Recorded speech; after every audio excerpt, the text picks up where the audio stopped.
Hello students, welcome to Subeksha tutors. आज की इस पर्टिकुलर वीडियो में हम लोग क्लास 10th के सोशल साइंस के मोस्ट इम्पोर्टेंट 100 एमसीक्यू करने वाले हैं, जो कि हिस्ट्री, ज्योग्राफी, पॉलिटिकल साइंस और इकोनॉमिक्स से लिया गया है। फर्स्ट स्टार्ट करते हैं हम लोग हिस्ट्री से। हिस्ट्री का पहला question, which viceroy of India is most associated with the partition of Bengal 1905?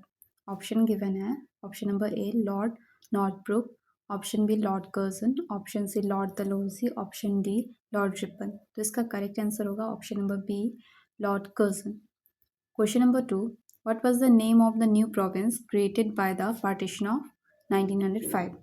Option A West Bengal and Bihar, option B united Bengal, option C eastern Bengal and Assam, option D Bengal presidency. तो इसका करेक्ट आंसर जो है वो ऑप्शन नंबर सी होगा, eastern Bengal and Assam. Question number 3, approximately how many signatures were reported on the protest papers submitted to the Secretary of State for India? Protest paper में कितने लोगों का सिग्नेचर जो है वो सबमिट किया गया था? तो ऑप्शन जो यहाँ पे गिवन है स्क्रीन में, उसका ऑप्शन नंबर बी जो है वो करेक्ट है, 70,000 सिग्नेचर सबमिट किया गया था। Question number 4, who was the editor associated with the journal that published Bengal सर्वनाश?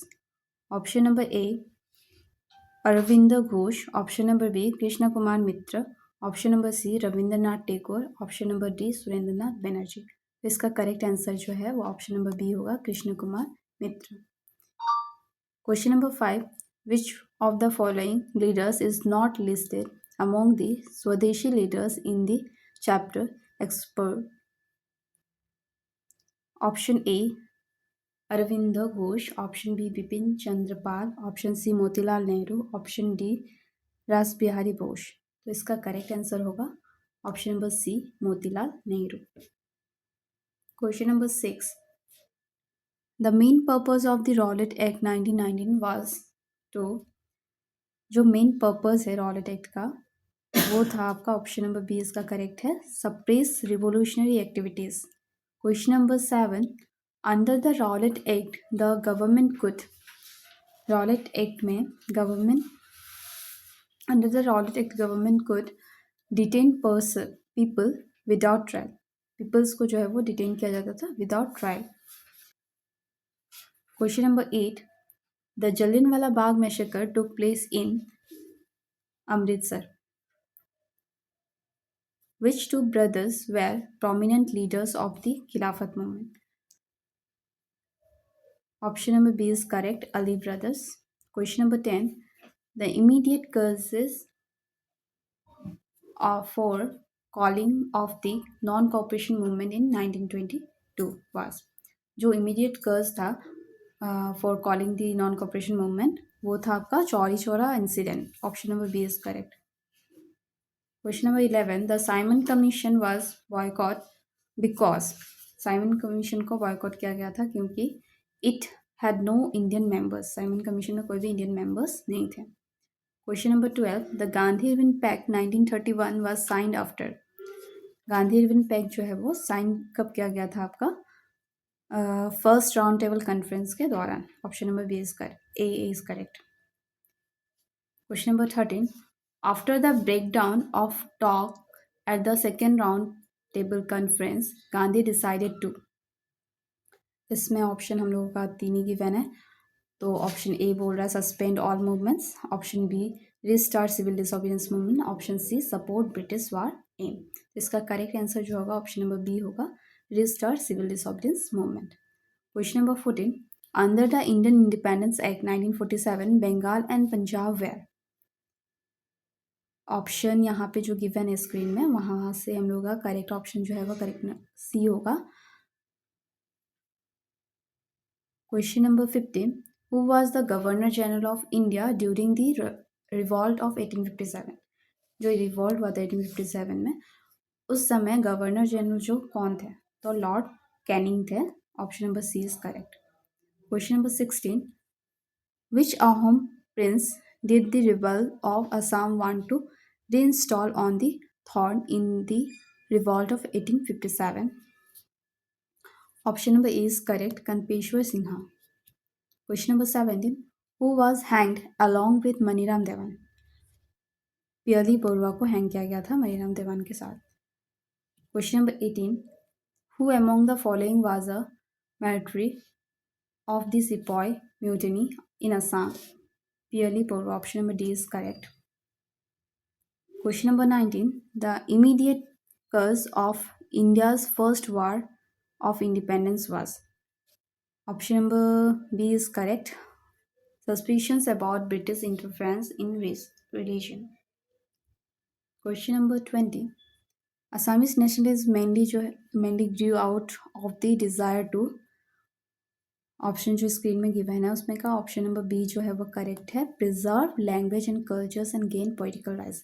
लैंग्वेज और कल्चर्स को प्रिजर्व करने के लिए और पॉलिटिकल राइट्स को गेन करने के लिए जो है वो असमिस नेशनलिज्म का डिज़ायर था मेनली। क्वेश्चन नंबर 21 बोल रहा है, the most important literary contribution of Asamiya Bhasha Unnati Sadhini Sabha was Jonaki journal. Option number B is correct. Question number 22, who was the first editor of Jonaki. Jonaki का फर्स्ट एडिटर कौन था? ऑप्शन जो स्क्रीन में गिवन है उसमें से ऑप्शन नंबर बी जो है वो करेक्ट है। Option question number 23, what was the main objectives of Raiyat Sabha. Objective जो है वो क्या था मेन ऑब्जेक्टिव? ऑप्शन ए बोल रहा है to promote industrial development, option B बोल रहा है to support British colonial policies, option C बोल रहा है to resolve the problems faced by the peasants. तो ऑप्शन सी जो है वो करेक्ट है। Question number 24, Assam agriculture university was established in. Assam agriculture university जो है वो स्टैब्लिश्ड हुआ था आपका option number D is correct, 1969 को स्टैब्लिश्ड हुआ था। Question number 25, the oldest written religious book in the world. World का जो सबसे ओल्डेस्ट रिटन रिलीजियस बुक है वो आपका ऋग्वेदा है। Option D is correct. Question number 26, the modern form of Assamese language developed in the magazine. Option number C is correct, Arunodoi. Question number 27, who believed the Indus Valley civilization had left its mark on Indian culture heritage। जो option जो screen में given है उसमें का option number C जो है वो correct है, A L Basham. Question number 28, who among the following artist have been awarded with the Sangeet Natak academy award. यहाँ पे बोला गया है संगीत नाटक अकादमी अवार्ड में किन आर्टिस्ट को अवार्ड इस अवार्ड से सम्मानित किया गया था। तो ऑप्शन जो यहाँ पे गिवन है जितने जनों का नाम दिया हुआ है ए बी सी सभी ने जो है वो इस अवार्ड से सम्मानित किया गया था, इसलिए ऑल ऑफ द अबव जो है वो करेक्ट होगा। Option number D is correct. 29, dandiya is a popular dance of which Indian state. Dandiya जो है वो कौन से स्टेट का पॉपुलर डांस है? तो ये तो सबको पता है, Gujarat. Option number A is correct. Question number 30, which of the following is a folk dance of Darrang district. Ojapali is the correct answer.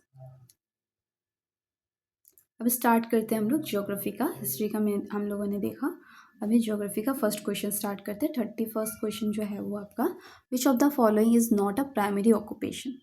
Option में गिवन है, फर्स्ट ऑप्शन कह रहा है fishing, option B forest resource collection, option C manufacturing process, option D agriculture activities. तो इसका correct answer जो है वो ऑप्शन नंबर सी होगा, नॉट प्राइमरी ऑक्यूपेशन। 32 क्वेश्चन बोल रहा है, who is the father of economic geography. Father of economic geography, option number A is correct. Question number 33, which one of the following is not included in tertiary occupation। यहाँ पे option में दिया है transport, communication, mineral resource collection, tourism. तो option C जो है वो correct है, mineral resource collection. Give an examples of quaternary occupation. Option A transport, option B market, option C transportation, option D bank. तो इसका करेक्ट आंसर जो होगा bank. Question number 35, economic geography is one of the important branch of human geography. Option number B is correct. Question number 36, the father of a student of class 10 earns a living by rickshaw driving a battery rickshaw. His occupation belongs to which occupation? Okay, तो यहाँ बोला क्या है तुम्हारा कि एक student है जिसके फादर जो है वो अपने लिविंग के लिए मतलब अर्निंग जो है वो उनका अर्निंग सोर्स जो है वो एक बैटरी रिक्शा को क्या करते हैं, ड्राइव करते हैं। तो वो कौन से ऑक्यूपेशन के अंदर आए? तो ऑप्शन यहाँ गिवन है प्राइमरी, सेकेंडरी, टर्शरी और क्वार्टरी। तो इसका ऑप्शन जो सी है वो करेक्ट होगा, tertiary occupation. Question number 37, consider the statement A and B about the environment and choose the correct answer। यहाँ पे दो स्टेटमेंट दिया हुआ है, उस स्टेटमेंट को हम लोग को देखकर समझना है कि कौन सा स्टेटमेंट जो है वो सही है इस ऑप्शन के अकॉर्डिंग। ओके, तो पहला जो है फर्स्ट स्टेटमेंट क्या कहता है, the conditions created by four majors interconnected spheres of the earth is called the environment. Second statement बोल रहा है the environment is changing in terms of space and time। Option A बोल रहा है हम लोगों का A is true but B is false, ये तो नहीं होगा। ऑप्शन बी बोल रहा है A is false but B is true, नहीं। ऑप्शन सी बोल रहा है both A and B are true, both A and B are true। Option C जो है वो हम लोग का करेक्ट होगा। Question number 38, the atmosphere extend broadly to a height of about 10,000 kilometer। Option B is correct। Question number 39, land pollutions negatively affects agriculture for which of the following reason। तो land pollution जो है वो negatively effect जो है वो agriculture को डालता है, किस रीज़न के कारण? जो स्क्रीन में हम लोग का ऑप्शन दिया है उसके अकॉर्डिंग ऑप्शन नंबर बी जो है वो होगा, रिड्यूसिंग सॉइल फर्टिलिटी, सॉइल का फर्टिलिटी को रिड्यूस कर देता है। Question number 40, which of the following is not cause of water pollution. यहाँ पे हम लोग को ऑप्शन में दिया हुआ है industrial waste, acid rain, oil spill from a ship, solar power. तो option number D is correct, solar power. Question number 41, match the following. तो यहाँ हम लोग को देखना पड़ेगा नाइट्रोजन जो है वो, नाइट्रोजन आपका 78.08 होगा, ऑक्सीजन जो है वो आपका 20.94%, कार्बन डाइऑक्साइड जो है आपका 0.035, आर्गन जो है वो आपका 0.93%। तो ए का आपका हो रहा है 4, ए का 4 कहाँ दिख रहा है? ए का 4 तो सब में दिख रहा है। फिर बी का आपका फर्स्ट, बी का फर्स्ट, हाँ ऑप्शन नंबर सी होगा, option number C is correct. Question number 42, which of the following is not cause of desertification. तो यहाँ ऑप्शन दिया हुआ है desert, deforestation, overgrazing, global warming, sustainable farming practice. तो option number D is correct, sustainable farming practice is not a cause of desertification. Question number 43, why does about 90% of world population live in the northern hemisphere। यहाँ पे option number A बोल रहा है due to most of the world oceans are in the northern hemisphere. Option number B बोल रहा है due to a larger portion of the lithosphere is in the northern hemisphere, ये लग रहा है सही है। एक बार ये भी देख लेते हैं, due to smaller portion of the lithosphere is in the northern hemisphere, ये नहीं होगा, ये भी नहीं होगा। तो option number B is correct. 44, question number 44, a narrow and elongate sea was formed due to of frictions almost in the middle of the Pangea। This fact is a part of the theory called dash continental drift theory। Option number D is correct। Question number 45, the southern oceans is primarily an extensions of which three oceans। पहला option बोल रहा है Atlantic, Arctic and Indian ocean. Option B बोल रहा है Atlantic, Pacific and Indian ocean. This one is correct, option number B is correct. Question number 46, the growth of the population take place for which of the following region. पहला option बोल रहा है due to change in the birth rate, सही है। Option B बोल रहा है due to change in the death rate, ये भी सही है। ऑप्शन नंबर सी बोला ड्यू टू माइग्रेशन, ये भी सही है, तो तीनों हम लोगों का सही है, इसलिए बहुत sorry all of the above होगा, option number D is correct. Question number 47, which of the following statement is or are correct regarding the decline of population growth rate after 1971। यहाँ पे दो स्टेटमेंट दिया हुआ है। पहला स्टेटमेंट बोला due to a gradual decrease in birth rate, उसके बाद ऑप्शन सेकेंड स्टेटमेंट दिया है due to little control over migration from Bangladesh.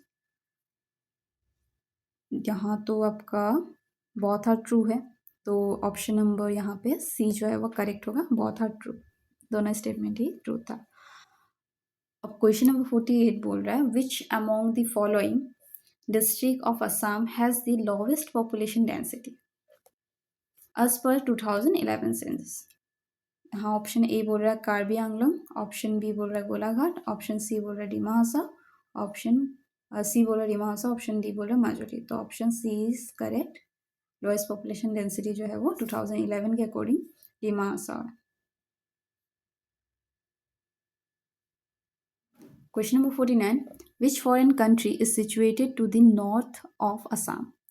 कौन से फॉरेन कंट्री है जो कि असम के नॉर्थ में सिचुएटेड है, तो option number B is correct, Bhutan. Question number 50, arrange the following district of Assam on the basis of highest density of population to the lowest one. यहाँ देखना पड़ेगा हम लोगों को, सबसे हाईएस्ट जो है वो धूपरी का है, उसके बाद है धेमाजी, उसके बाद है शिवसागर, उसके बाद है कार्बी आंगलोंग, तो option A is correct, DBCA। यहाँ तक हम लोग कर लिया आपका ज्योग्राफी का। अब हम लोग पॉलिटिकल का क्वेश्चन करने वाले हैं। क्वेश्चन नंबर 51 से स्टार्ट करते हैं। पॉलिटिकल का पहला क्वेश्चन होगा। 51 क्वेश्चन बोल रहा है which countries constitution was followed while preparing the Indian constitution with a federal structure. तो कौन सा कॉन्स्टिट्यूशन को फॉलो किया गया था, कनाडा के कॉन्स्टिट्यूशन को फॉलो किया था, option number B is correct. Question number 52, who among the following persons was not a members of the constitution drafting committee of India। Option जो स्क्रीन में गिवन है उसमें से आपका होगा option number C, Jawaharlal Nehru. Question number 53, the chairman of drafting committee of the constitution of India. यहाँ option जो given है, पहला बोला doctor Rajendra Prasad, option B बोला doctor BR Ambedkar, option C doctor Sachchidananda Sinha, option D बोल रहा है KM मुंशी। तो यहाँ पे जो ड्राफ्टिंग कमेटी के चेयरमैन थे डॉक्टर BR अम्बेडकर थे, option number B is correct. Question number 54, the term sovereignty means, option A the supreme power of the country. Sovereignty का मीनिंग क्या होता है, supreme power of the country, option A is correct. Question number 55, through the 42nd constitutional amendment of 1976, three important words were incorporated in the preamble of the Indian Constitution. These words are, जो 42nd constitutional amendment हुआ था 1976 में, उसमें कौन सा तीन जो है वर्ड को जोड़ा गया था, तो ऑप्शन नंबर ए बोल रहा है सॉवरिन रिपब्लिक यूनिटी, ये नहीं था। उसके बाद ऑप्शन नंबर बी बोला सोशलिस्ट सेकुलर यूनिटी, ये करेक्ट है, option number B is correct. Question number 56, when was the cabinet mission sent to India by the British government. Cabinet mission जो है वो sent to India by the British government, British government के द्वारा cabinet mission को कब भेजा गया था, मार्च 1946 में भेजा गया था, option number C is correct. Question number 57, by which act was India ruled from 15 August 1947 to 26 January 1950। ये जो 15 अगस्त 1947 को हम लोग का क्या हुआ था, कंट्री आज़ाद हुआ था, और उस दिन से लेकर 26 जनवरी 1950 इस दिन क्या हुआ था, हम लोग का लॉ जो है वो फ्रेम हुआ था, फ्रेम नहीं सॉरी एनेक्ट हुआ था। तो 26 जनवरी तक के समय को, उस ड्यूरेशन को जो है वो कौन से एक्ट के थ्रू जो है गवर्न किया जा रहा था, इंडिया को रूल किया जा रहा था, तो option number B is correct, government of India act 1935। Question number 58, ये असर्शन रीजन है आपका। असर्शन यहाँ कहा गया है the Indian federal system is known as cooperative federalism. Reason दिया है the Indian federal system mainly depends on the centre and state relationship. पहला ऑप्शन बोल रहा है A is true but R is false. No. Option B बोल रहा है A is false but R is true. No. Option C बोल रहा है both A and R true but R is not the correct explanation of ए। ये भी नहीं होगा। तो ऑप्शन डी जो है वो बोल रहा है both A and R true and R is correct explanation of A. R जो है वो करेक्ट एक्सप्लेनेशन किसका है? ए का है। Option number D is correct.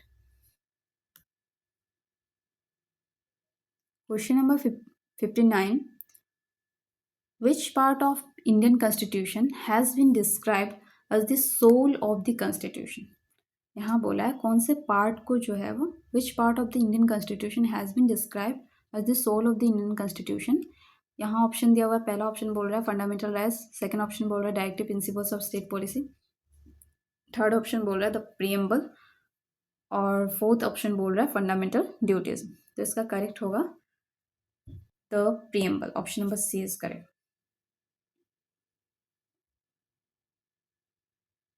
Question number 60. The word "We the people of India" are found in the preambles to the Constitution of India in "We the people of We the people of India" word जो है constitution के किस part में जो है वो देखने को मिलता है? तो हम लोग को प्रीएम्बल ऑफ द कॉन्स्टिट्यूशन में देखने को मिलता है, इंट्रोडक्शन पार्ट में preamble of constitution. Option number D is correct. Question number 61. Who is the present secretary general of UNO? Option number A जो है इसका correct, sorry option number B जो है वो इसका करेक्ट होगा, Antonio Guterres. Question number 62. Which day is observe as the world human rights day? World human rights day जो है वो हम लोग कौन से दिन को ऑब्जर्व करते हैं? तो option number D is correct, 10 दिसंबर। Question number 63. The total numbers of जज in the International Court of Justice are? यहाँ पे ऑप्शन नंबर ए दिया है 12, option number B 13, option number C 14, option number D 15। तो हम लोगों को टोटल नंबर ऑफ जजेस जो है इंटरनेशनल कोर्ट ऑफ जस्टिस में आईसीजे में जो है वो कितना चाहिए होता है? 15 जजेस। Option number D is correct. Question number 64. Where is the headquarter of the international federation of football association? जो हेडक्वार्टर है international federation of football association का वो कहाँ पे आपका? Zurich. Option number A is correct. Question number 56.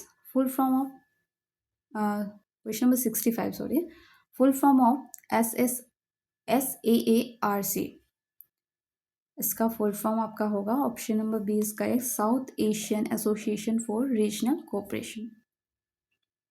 Question number 66. When was the comprehensive test ban treaty sign? Comprehensive test ban treaty जो है वो कब साइन किया गया था? 1996 को किया गया था। Option number B is correct. Question number 67. How many articles are there in the UN charter? जो यूएन चार्टर है, यूनाइटेड नेशन का जो चार्टर है, उसमें टोटल कितने आर्टिकल्स हैं? तो 111 आर्टिकल्स है। Option number D is correct, 111 articles. Question number 68. Which one of the following is the biggest organ of the UNO? सबसे बिगेस्ट ऑर्गन जो है वो यूएनओ का जनरल असेंबली है। Option number B is correct. Question number 69. What is the tenure of UN secretary general? UN secretary general का tenure जो है वो कितने सालों का होता है? 5 सालों का होता है। Option number B is correct. Question number 70. On which date did Pandit Nehru put forward the objective resolution? Option A बोल रहा है 13 दिसंबर 1946, ऑप्शन बी बोल रहा है 22 जनवरी 1947, ऑप्शन सी बोल रहा है 3 जून 1947, ऑप्शन डी बोल रहा है 29 अगस्त 1947। तो पंडित नेहरू ने ऑब्जेक्टिव रिजोल्यूशन जो है वो 13 दिसंबर 1946 को दिया था। तो option number A is correct. Question number 71. Under which of the following Indian constituent assembly was established? Cabinet mission 1946. Option number C is correct. Question number 72. Is there dual citizenship in India?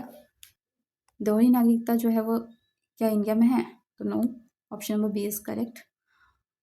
Question number 73. In India the chairman of national human rights commission is to be. जो national rights human commission का chairman होता है वो एक retired chief justice of supreme court होना चाहिए. Option number C is correct. Retired chief justice of supreme court. Question number 74. Who was the first secretary general of united nation? Option number D is correct. Question number 75. Which of the following is not true about the United nation? जो statements यहाँ given है, sorry option जो given है उसमें से कौन सा true नहीं है आपका यूनाइटेड नेशन के बारे में? पहला ऑप्शन बोल रहा है the United nation was form in 1945. ये भी करेक्ट है. ऑप्शन बी बोल रहा है the United Nations security council has 10 permanent member state. 10 permanent members तो नहीं होता है, 5 होता है. तो ये वाले ही ऑप्शन जो है इस क्वेश्चन के अकॉर्डिंग सही होगा. यहाँ पे नॉट ट्रूथ बोला है ना. यहाँ तक हम लोग पॉलिटिकल्स का कर लिया. अब हम लोग इकोनॉमिक्स का क्वेश्चन देखते हैं. तो इकोनॉमिक्स का पहला क्वेश्चन नंबर 76 जो है, where is the headquarter of NABARD? NABARD का हेडक्वार्टर कहाँ पे सिचुएटेड है? तो ये मुंबई में सिचुएटेड है. Option number B is correct. Question number 77. Which one of the following bank was first set up in India in 1770? तो 1717 में जो है वो फर्स्ट बैंक जो है वो इंडिया में कौन सा हुआ था, स्थापना हुआ था? Bank of Hindustan. Option number D is correct. Question number 78. The first stage of development of money is? पहला स्टेज जो है वो डेवलपमेंट ऑफ मनी का क्या है? Barter system. Option number A is correct. Question number 79. Which one of the following is non legal tender money? Non legal tender money जो है वो कौन सा है इस ऑप्शन के अकॉर्डिंग? तो चेक मनी जो है वो एक नॉन लीगल टेंडर मनी है. Non legal money. Question number 80.